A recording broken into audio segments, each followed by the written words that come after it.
members of the Academy, ladies and gentlemen. The title of my talk is Quasi-Electric Fields and Band Offsets, Teaching Electrons New Tricks. And I should perhaps start out by saying a few words about what are heterostructures. Well, the definition is very simple. Let us assume, I say this here, that that works better. Heterostructures are semiconductor structures that contain more than one semiconductor, and in which the transition between the different semiconductors plays a functional role in the operation of the device. And you can often summarize this by saying the interface is the device. So this is the central idea. Well, what kind of materials are we actually dealing with? And a good point of departure is to take a close look at part of the periodic table of the elements. You see here in the center there is silicon, which of course is the central semiconductor in electronics. Silicon plays in electronics somewhat the same role that steel plays in structural metallurgy.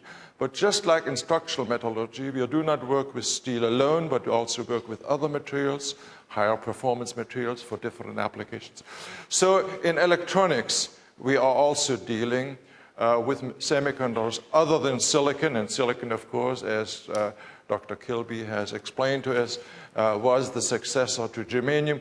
We're dealing with compound semiconductors. And for example, I show you here three elements in column number 3. I have omitted the boron on top and the thallium at the bottom because they play no significant role in our story.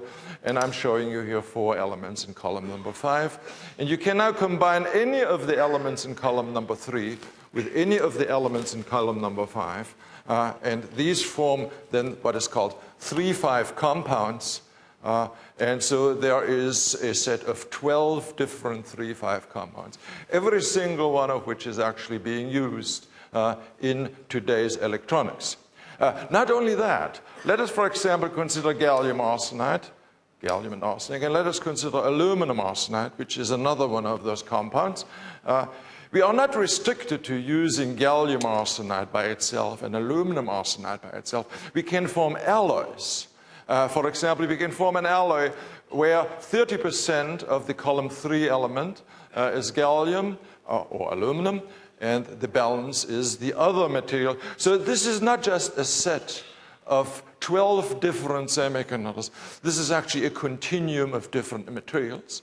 And we can adjust the composition to achieve specific objectives. But the 3-5 compounds are not the whole story.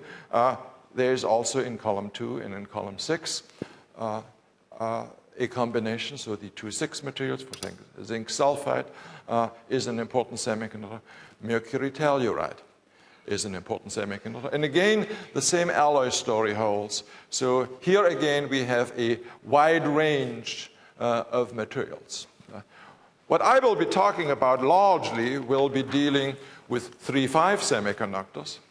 But in order to understand why these materials play an important role in modern electronics, it is important to draw what I call an energy band diagram.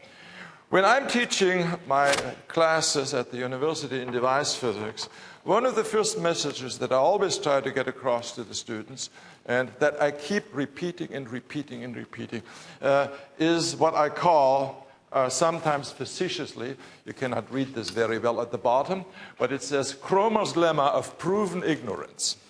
And it simply says, if in discussing a semiconductor problem, you cannot draw a band diagram, then this simply means that you don't know what you're talking about. And of course, any self-respecting lemma always has a corollary. So this lemma also has a corollary. And it says, if you can draw a band diagram, but don't, then your audience won't know what you're talking about. Nowhere is this more true than in the field of heterostructures. And you can get most of the understanding of heterostructures if you know how to draw their band diagrams, and of course if you know what these band diagrams then in the end mean. And it is actually very, very simple, and let us start out with the simplest of all possible band diagrams, a piece of silicon, homogeneous, not heterogeneous, doped to some level, and the only thing that we're doing is we are applying an electric field to this piece of silicon. And this is actually a copy from a paper of mine dating back to 1957, so this is not exactly a new idea. And anyway, in this particular case, the band diagram simply consists of two parallel lines. The upper of the two lines is the bottom of the conduction band, and any electrons that you might have will reside in the conduction band. The lower of the two lines is the top of the valence band, and this is where the holes live. And I have shown here arrows indicating forces, because the slope of the structure is nothing other than the elementary charge times the electric field. And it is this slope that we should view as the actual force on the electrons. In the case of electrons are being driven to the right.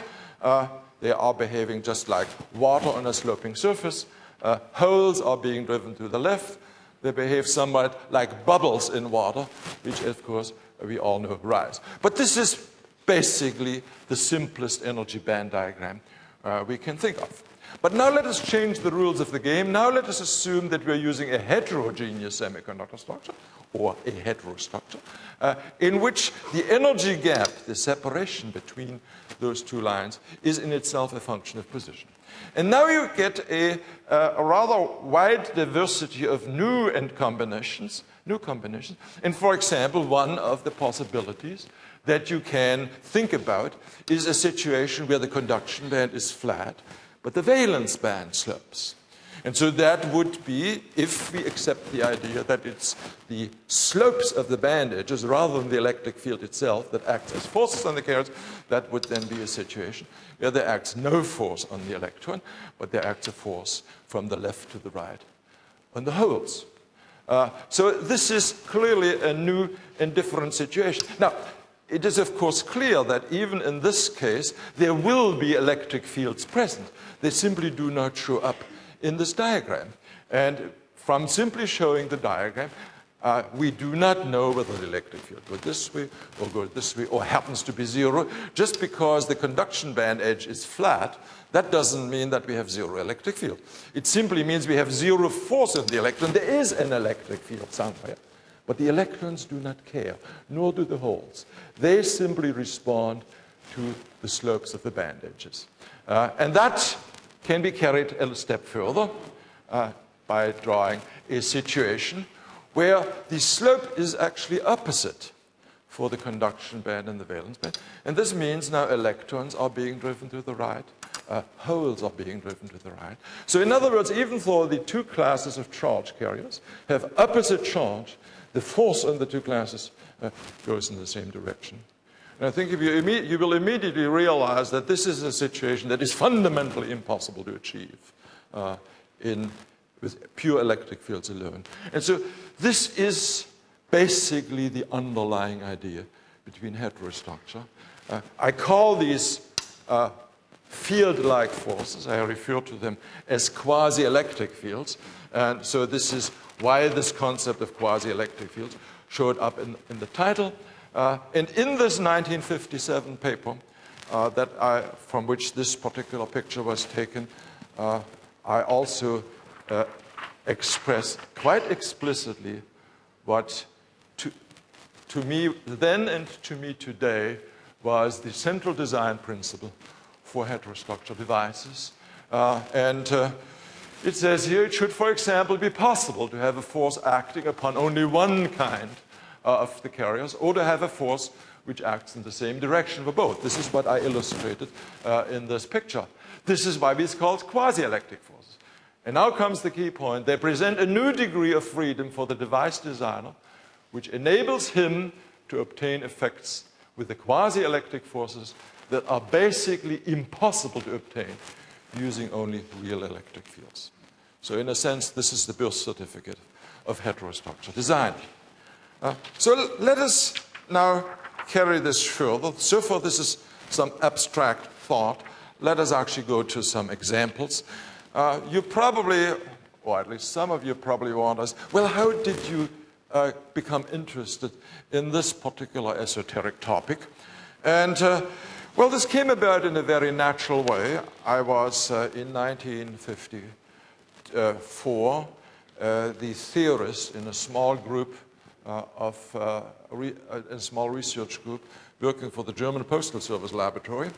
And I was, as a theorist, responsible for giving advice to my experimental colleagues, and I was also expected to poke my nose into their experimental problems in order to see whether I could make some contributions of my own. There was one constraint: I was under no circumstances allowed to touch any equipment.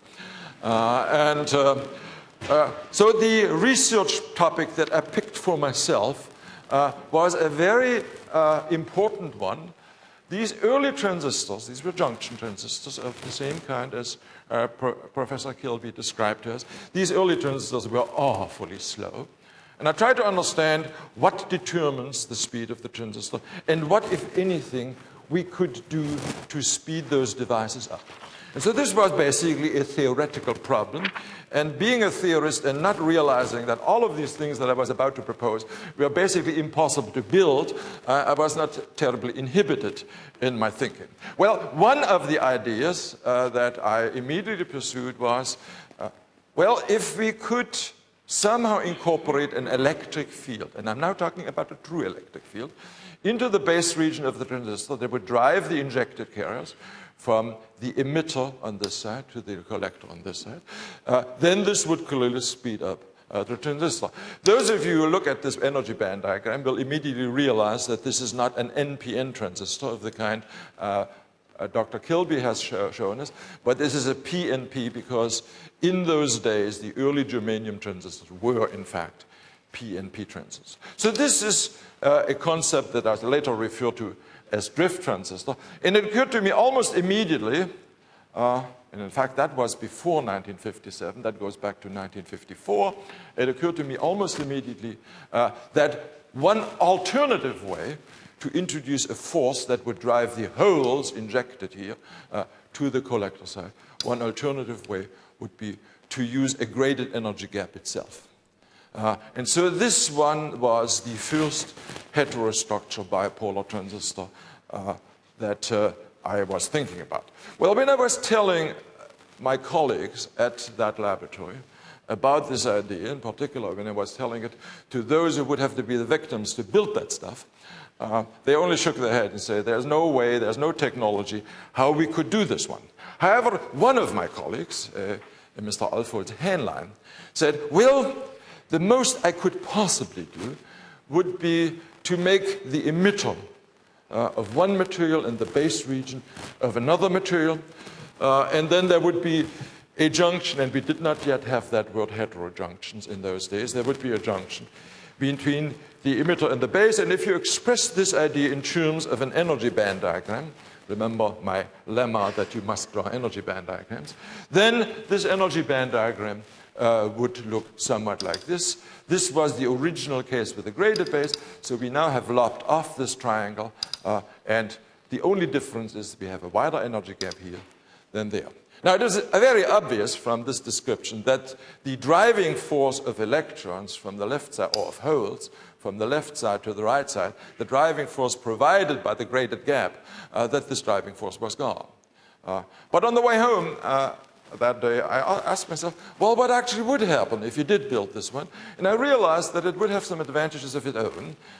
You see, we still have these quasi-electric fields. That was before I actually coined that word, quasi-electric field. We still have those different quasi-electric fields at this interface. And now the net effect is that, see, if you integrate over a field, you get a potential. The net effect is that the potential that the electrons flowing out of the base region would have to climb would be larger by this amount here, indicated by the broken line. So whereas the holes, which could be injected into the base, would flow over a much lower barrier. And one of the problems with those earlier transistors is you really are not interested in a PNP transistor, in electrons flowing from the base region into the emitter. That part of the current is strictly a nuisance. And you really want to have a pure hole current in a PNP transistor, or if you want to make an NPN transistor, you simply flip this upside down. This is easier on a view graph than it is in the laboratory. But anyway, this is the central idea. Now, the moment you realize that there is an additional barrier, you also realize that this can be awfully effective in suppressing the unwanted current. So, for example, if you have here an energy gap difference of, let us say 200 millielectron volts, this is about 8 kT at room temperature, you find that this cuts down the undesired current by a factor between 3,000 and 5,000. Now, this in itself is not of particular interest, but what you can now do is you can now increase the doping in the base region by that same factor and go back to a weak current. And that increase in doping indirectly also creates an improvement in the speed of the device, because the speed of the device is not restricted alone by the transit time of the carriers through the base. There's also something that I call an access resistance. You see in this diagram, let us assume the emitter current and the collector current are not the same, and of course they will not be the same under high frequency conditions. The difference current will have to flow out of the plane of the screen, would have to flow through the base region sideways to a contact. And the heavier the doping in the base region, the lower is the base resistance. And of course, any resistance coupled with the capacitance, and all of those junctions have capacitances, any resistance coupled with the capacitance introduces a time constant into the current flow. And this too leads to a dramatic improvement in the speed of the transistor. And in fact, it was this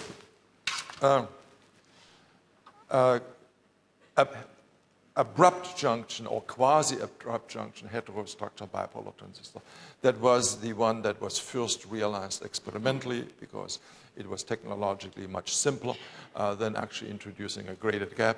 But today's heterostructure bipolar transistors, commonly abbreviated as HBTs, typically use both principles in combination. And this is now going, in fact, beyond compound semiconductor technology. This is also beginning to invade silicon device technology, not for computer chips, but for numerous communications applications where silicon gets combined with germanium. So this was the original idea, circa 1950, starting in 1954, and then with this general design principle followed in 1957. I actually tried in 57 to make the first heterostructure bipolar transistor, and that's a sufficiently amusing story that I want to show you here a picture. And one should also show one's failures every once in a while. So what we did is we were trying to make a silicon emitter on a germanium base, and the idea was, well, gold and silicon have a phase diagram that looks like this, and so there is a eutectic alloy that has a relatively low melting point, around 370 degrees C. And so if you make a gold silicon eutectic alloy and smash it with a hammer into a fine powder, and then take those grains of this powder, put it in a piece of germanium, and alloy this at 500 or 600 degrees C, you would then penetrate into the germanium, and the regrown region would then be a germanium silicon alloy. And if everything had worked well, this would then have been the first HBT. I think we got one or two of those to work, because the problem was, as a result of tremendous thermal strain, the germanium invariably cracked. And at that point, I decided that this was not a technology that was worth pursuing, and that we had to wait until some more mature technologies for growing structured semiconductors became available. Now, let me show up again this foil where I expressed this general design principle. See, the phrase used here was It should be possible to obtain effects with the quasi-electric forces that are basically impossible to obtain using only real electric fields. And it is somewhat debatable whether the heterostructure bipolar transistor in either one of those two versions really meets this criterion of being something basically impossible. It clearly was a quantitative improvement, which was very, very important. But is a quantitative improvement something that is basically impossible? I never really thought so myself, but the story changed abruptly on one morning in the year 1963. In 1962, the first semiconductor lasers had been demonstrated, and I really was not particularly interested in semiconductor lasers. I was still amazed that semiconductors were capable of emitting light. That was not something I had learned as a student. But a colleague of mine by the name of Saul Miller had taken a very strong interest in this one, and he was giving a research seminar at the company I was working with. It was Varian Associates in Palo Alto in the Bay Area. And he gave a beautiful seminar where he described all the work on those early lasers that had been done. And he pointed out, amongst other things, that all of these lasers required either low temperature for their operation, otherwise they would simply not emit any light, or they required very, very short pulses. And as a rule, they required both. And he gave a very detailed explanation of why this was supposed to be a fundamental limitation, because he was asked whether this could be overcome. And he said, no, this has been looked at by some experts, and they conclude it cannot be overcome. And let me show you here an overhead transparency that is of a much more recent vintage, where I'm trying to explain what was supposed to be the fundamental obstacle. This, again, is an N-type doped semiconductor and a P-type doped semiconductor, fairly heavily doped, but we have applied enough of a forward bias, just the right amount, to flatten out the bands completely for purposes of illustration. The electrons will then flow by diffusion over to the P-type side, holes will flow by diffusion over to the N-type side, and there will be a region in between where you have a high concentration of both electrons and hole pairs. Now, this in itself does not cause laser action. A necessary condition for laser action is that you actually have what is called an inverted population, which means that the occupation probability of the lowest state in the conduction band had to be higher than the occupation probability of the highest state in the valence band. And that is not easy to achieve. And as Saul Miller pointed out, what happens is that the electrons diffuse out to the right into the P-type material, and the holes diffuse out to the left into the N-type material, just as soon as you could apply them. In any case, it should be very clear from this diagram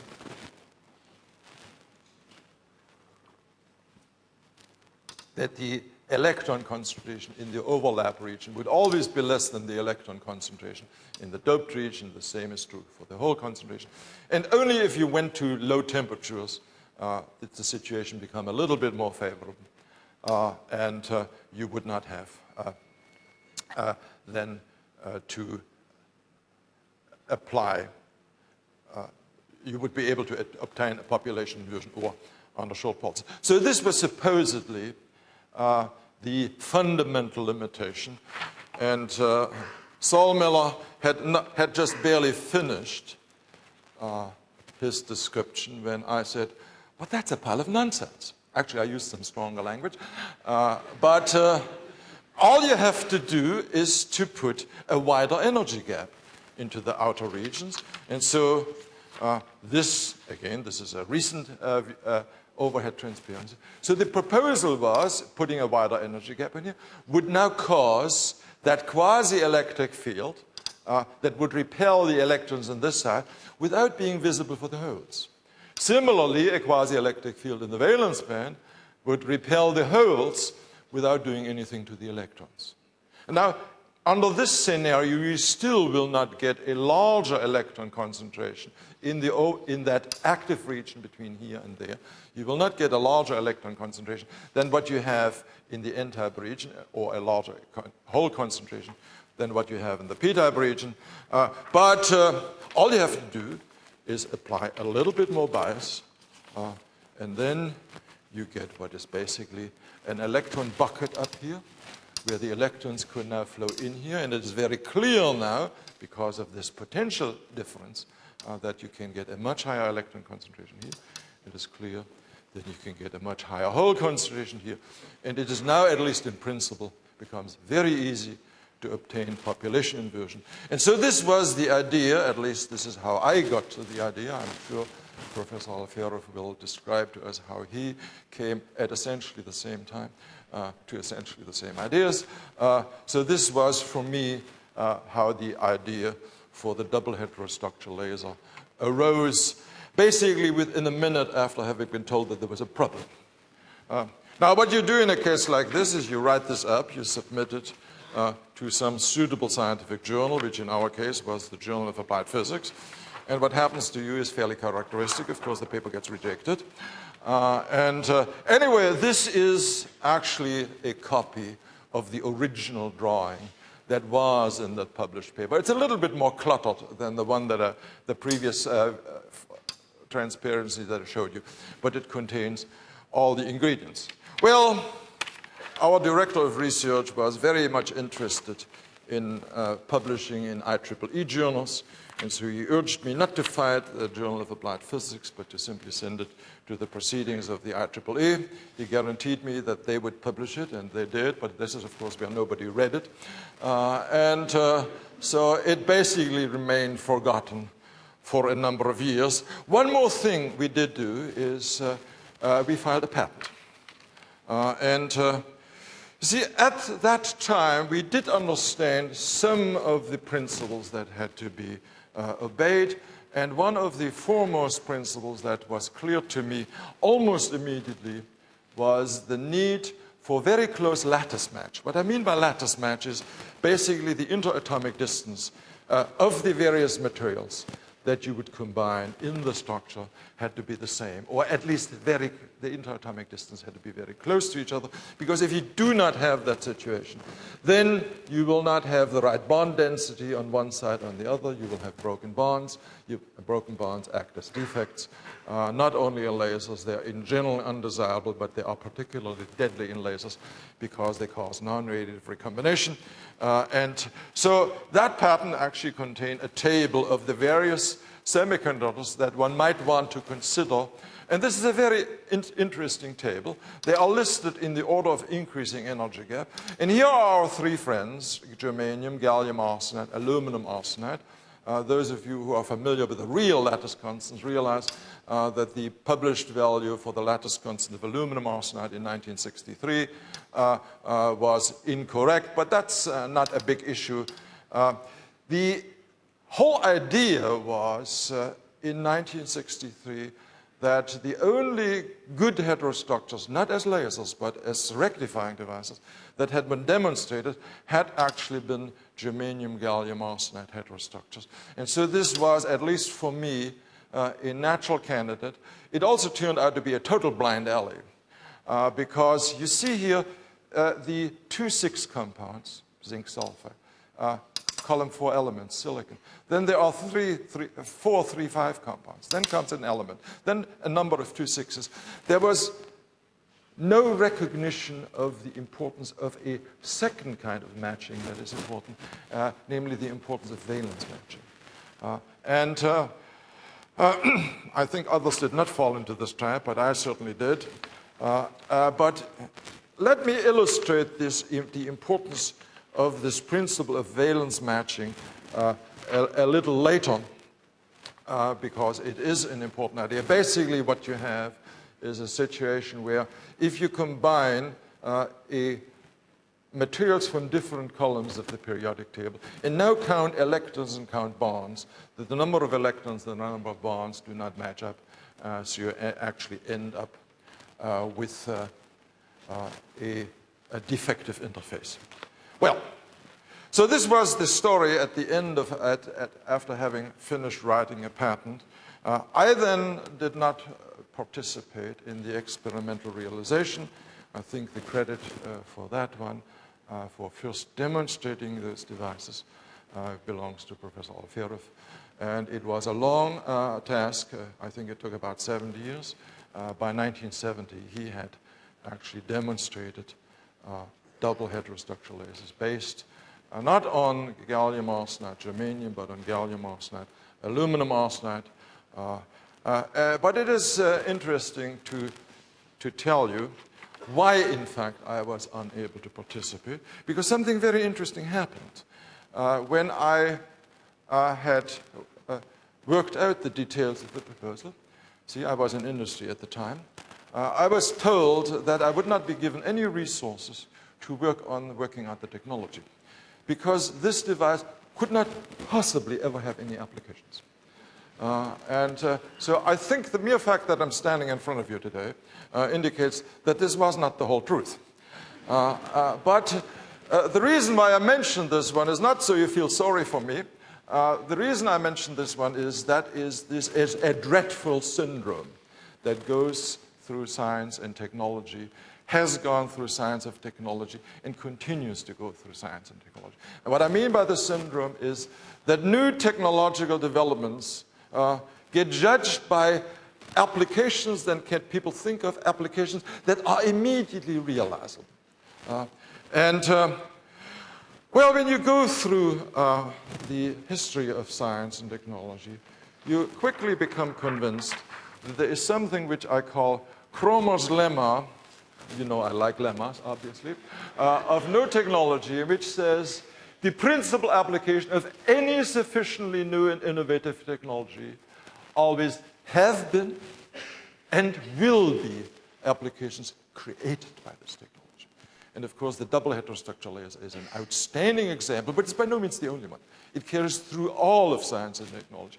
But what that means is, of course, that it is totally pointless when it comes to a new research idea to immediately ask, well, what is it good for?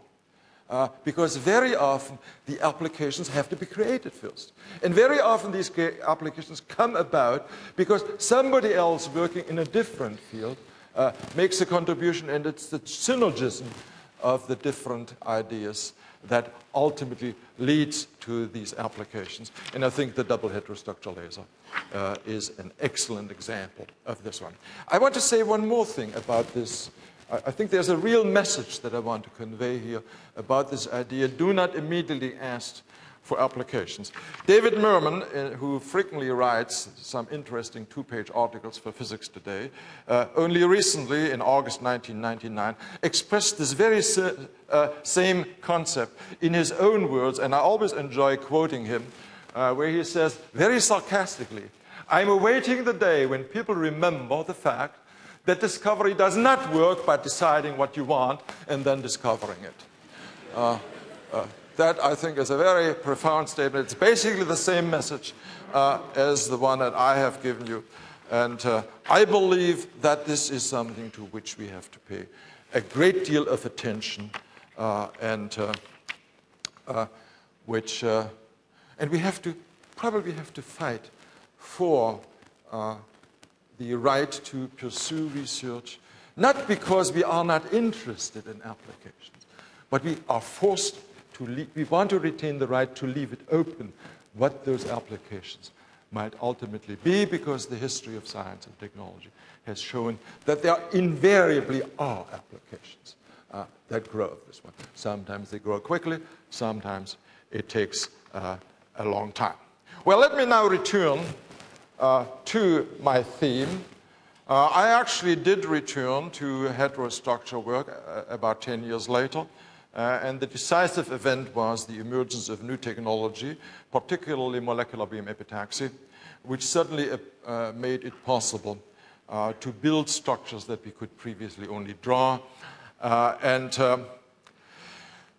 only did molecular beam epitaxy technology give us a very, very precise, on an atomic layer basis, control over the composition, it also made it possible to create truly abrupt interfaces.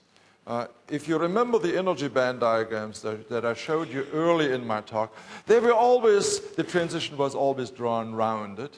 And there were two reasons for drawing them rounded.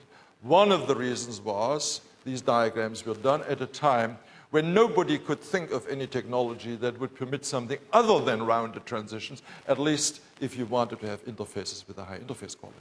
But there's a second reason is, the moment you show some abrupt transition, you have to make a decision about how the two energy bands are aligned relative to one another. And we simply didn't have any theory for this one. So this problem of band offsets was basically an unsolved problem. There existed some theories, but it can be easily shown that these theories were in fact wrong. So this was a second reason for not drawing abrupt energy band diagrams. But the emergence of the possibility of abrupt transitions, of course, changed the heterostructure game beyond recognition. One of the first results to which it led is the concept of quantum wells, and I'm showing you here a diagram that I tend to be using in class. This is, again, one of those systems where now you have two heterostructures, but because they're abrupt heterostructures, you can bring them very, very closely together, sufficiently closely that the quantization of the electron energy levels and of the whole energy levels in those wells becomes an important quantity, and this kind of heterostructure of quantum well laser has in the last 20 years played an increasingly important role. But there's one additional contribution that I feel was extraordinarily important in the further development of this field. And this is the concept of modulation doping. And to illustrate it in the simplest possible way, let me show you this particular diagram. It shows a simple heterostructure, and let us assume we are incorporating all the donors that we want to put into the structure on that side of the heterostructure where the conduction band is higher up. But now there is this potential drop here, and this is, of course, a quasi-electric field, and the electrons essentially distill over this barrier and accumulate on the other side of the interface. And so, of course, on the other side of the interface, when the quasi-electric field is gone, the electrons still see the Coulomb attraction from those donors left behind, so they get pulled towards the interface. So the net result is we are creating here a two-dimensional electron gas. It's truly a two-dimensional medium where there is no flow taking place in this direction. All the flow is parallel to the interface. And now comes the key point. Because the electrons have now been separated from the donors, we have a situation where the transport properties in this two-dimensional electron gas are much, much better than what you could get for simply a sheet of electrons with their accompanying donors.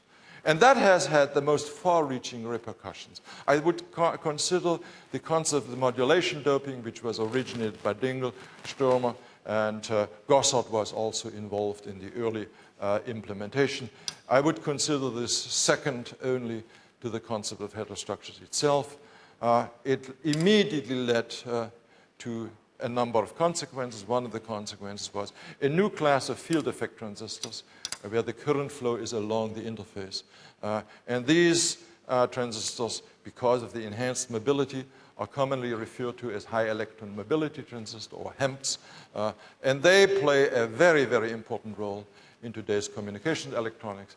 For example, the receiving end of all cell phones, of practically all cell phones, uses this particular kind of transistors. I do not want to take any credit for this kind of transistors.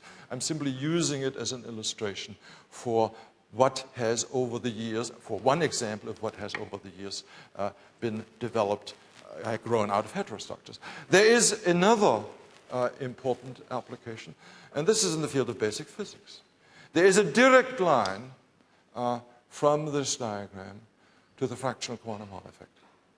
Because the fractional quantum Hall effect was discovered on material with this basic band diagram, grown by Art Gossard, and the measurements, of course, were done by Hagström and Dan Tsui, with Bob Laughlin then providing the theoretical explanation. And we, of course, we all know that Sturmer, Loveland, and Tsui got the Nobel Prize in physics 2 years ago for this magnificent contribution. And it is only unfortunate that the rules of the Nobel Prize, which prohibit splitting into more than 3 parts, had to exclude Art Gossett from sharing in this prize. But that should not prevent us from giving him the credit for making the proper kind of material. Well, I have a few more minutes left, and I want to return to this concept of band offsets. I have already talked about the need for lattice matching. So let me briefly review the lattice matching concept. In this particular diagram, it's a fairly old diagram. Those of us who are working in heterostructures call it the map of the world. But it is really the world before Columbus, or maybe I should say before Nakamura. So the nitrides are not on there. But I think you will get the idea. In order to get good lattice matching, we need, first of all, a suitable substrate. And so there are basically 3 systems that are widely used. One is the system at the lattice constant of gallium arsenide. Well, I always call this the great crystallographic accident of the 20th century, that gallium arsenide and aluminum arsenide have essentially the same lattice constant. And so material along this line is widely used. Here's gallium arsenide, here's aluminum arsenide. You can make alloys in this entire range. You can make gallium indium phosphide lattice match to gallium arsenide at this point, and this is becoming an increasingly important material. There's a lot going on at the lattice constant of indium phosphide. Indium phosphide does not have another binary semiconductor that has lattice match to it, but for example, you can work with alloys along the gallium indium arsenide line. This particular alloy is very widely used, and in fact, you can work up and down this entire line. And one of my own personal favorites is what I call the 6.1 Hagström group of semiconductors, indium arsenide, gallium antimonide, and aluminum antimonide, because this exhibits a number of very interesting properties. But back to this question of band offsets. Let us ask ourselves, how would we classify heterostructures other than by lattice constant energy gap? I think the most important classification is by type of band lineup. And there are basically 3 different ways how the bands at an abrupt hetero interface can line up. And I call this the straddling lineup, because the wider energy gap simply straddles the narrow one. The gallium arsenide, aluminum arsenide system is of this kind. And there are a number of other material systems that are of this kind. It is really the most common form of lineup. But there can also be something called a staggered lineup. Well, quantum wells, for example, are based on this system. You can also have a staggered lineup.